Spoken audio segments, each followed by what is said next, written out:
Now that we've discussed the compiler in general, let's look at the actual process of compiling a C program. So here's a high-level block diagram of all of the pieces. And this piece in the middle we call the compiler, but this entire process, this entire mechanism, we usually refer to as the compiler. The first step is to do some pre-processing of these high-level language files. This includes macro substitution, where the preprocessor substitutes one text for another. Conditional compilation, where depending on a particular statement, we'll compile the code one way or the other. So for instance, with debugging and without debugging. And then transformations that we make at the source level before we generate the machine code. After this step, we move on to the step called the compiler. This is the step where we generate the actual machine code. First, the compiler analyzes the source code to perform, for instance, optimizations like we saw previously.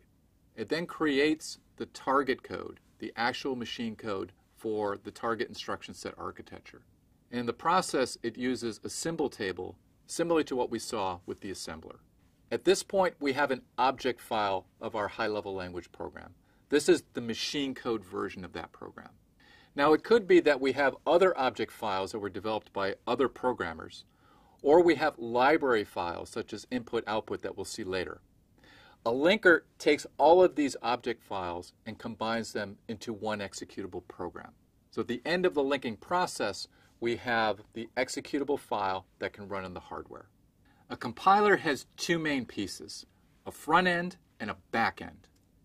The front end does the source code analysis.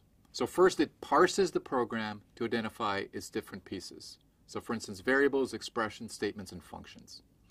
Now this depends on the high-level language. We're not worried about the ISA at this point.